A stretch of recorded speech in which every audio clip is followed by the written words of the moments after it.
Hello everyone, good to see you. I'm excited to share all the details about the running webinar from last week. So last week we had in our inaugural webinar, the analysis and treatment of runners, a multiview discussion, where we had several panelists come on that were from the academic background and from the clinical background and coaching backgrounds, all in the sphere of running. And they dissected some running gait analysis case studies. So we had 3 different videos that we dissected and analyzed and talked about, and then we asked our panel a number of questions about those case studies and how exactly we would go about things like examination, a treatment plan of care, and how we'd approach getting that runner better or improving their running form, and essentially helping them recover from injury or pain they're having as well. So in case you missed it, I want to get you caught up on what exactly happened. Now, if you'd like to catch the webinar right now, you can get the Essentials of Running Gait Analysis, the continuing education course, with the running webinar. The running webinar comes free with it. So make sure to check it out. And you can check it out on solutionseducation.com, or you're welcome to send us an email and we'll send it over to you. So let me tell you a little bit about the webinar. We had several panelists come on.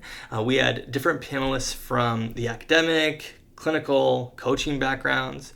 And so we had Drs. Gregory Holtzman and Tamar Brand Perez offering some of the academic, research-based approach to running gait analysis.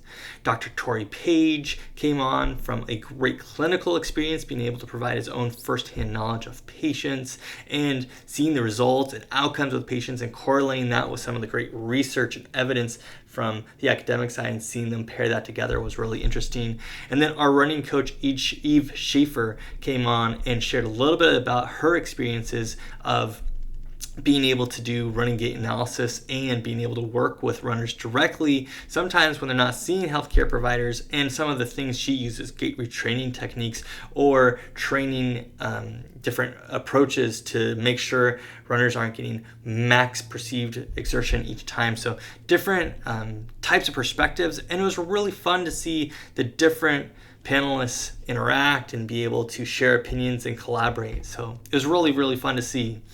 Some of the case studies that we saw during the running webinar, we saw our first patient was a 45-year-old female runner who had some right plantar fascia pain, which started about 3 months ago, and she noted her pain was a 4 out of 10 when she was running over 3 miles at a 9-minute pace. And so we went through and talked about some of the objective findings for this patient. For example, we found that this patient had a lot of medial collapse. We also found that the patient was doing some forefoot external rotation at initial contact, and that she was overstretching those plantar fascias, and that was really causing a lot of the injury that was a result of her pain.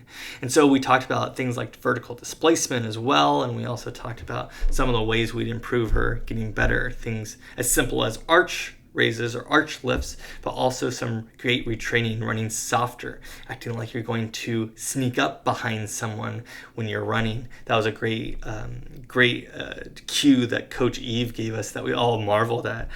Run as if you're trying to sneak up behind someone when you're running. We all loved it. The second case we saw was a 35-year-old male runner, and this one was having 4 to 6 out of 10 level pain on and off over the past 4 years, and he was having pain behind the right kneecap on the lateral aspect. And he had pain going down hills and certainly descending stairs.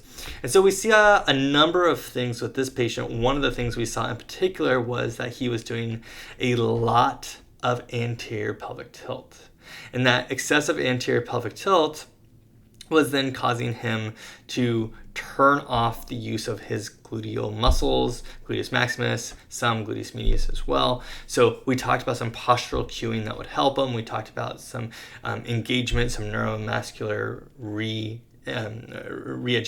to be able to help drive that glute strength as well. Some of that included things like step-ups or running up hills, and we also talked about things as simple as single leg bridges to be able to help that runner get a little bit stronger. And then our third case was a 41-year-old male runner with 5 out of 10 pain, and it was posterior to the right medial malleolus and on the right medial aspect of the tibia. And so he had consistent pain while running on flat ground. We saw this patient had excessive dorsiflexion at initial contact. We saw that they had a significant amount of vertical displacement as well.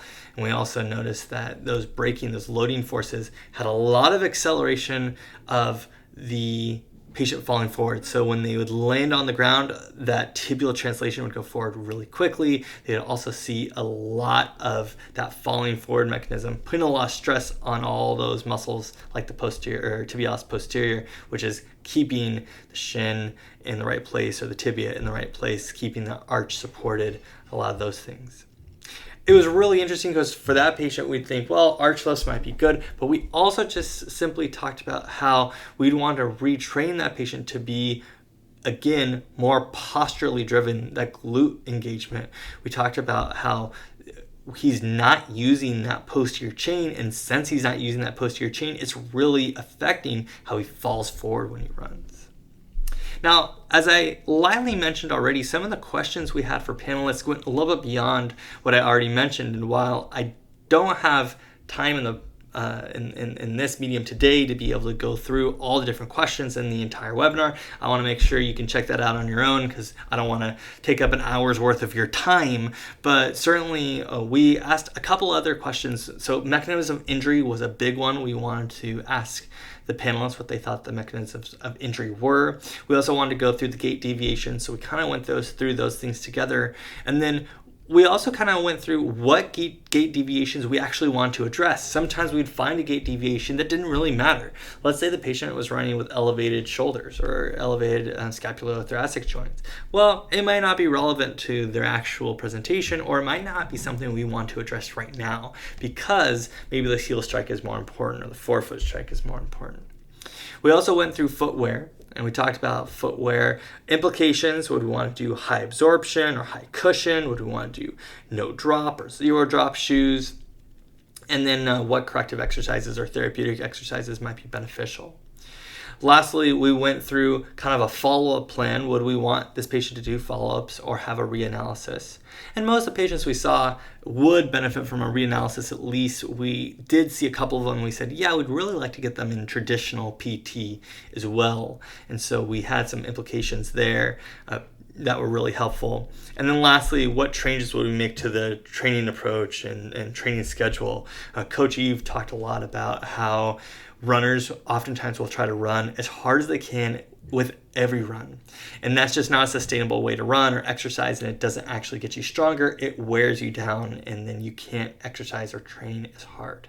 So we talked about these different perspectives, and really the quite interesting thing is that as PTs, we get these questions from patients and runners all the time. Runners don't really care that they're seeing a PT that's going to focus on rehabilitation or focus on, maybe the risk factor to injury. They want someone that's going to be an expert on running. And that's where these questions derive from. Because truly, this is the type of thing a lot of runners ask us. Okay, well, how much should I train? Should I train harder? Should I train easier? You're going to change my form. How is that going to affect my training? Okay, well, this injury is occurring. I want to run my marathon here. How do I get that? They want you to be a one-stop shop. And the more we collaborate with running coaches, academics, clinicians, the more well-rounded experience we can give runners and better information we can give them to get better. So a couple takeaways from our discussion on running gait analysis case studies.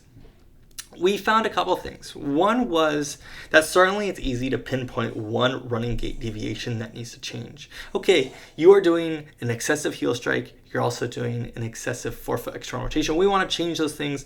And obviously, to even change running gait, it's complicated, right? Giving them gait retraining tools or retraining modalities. We also give them corrective exercises, changing their footwear, a whole bunch of different things we can give them.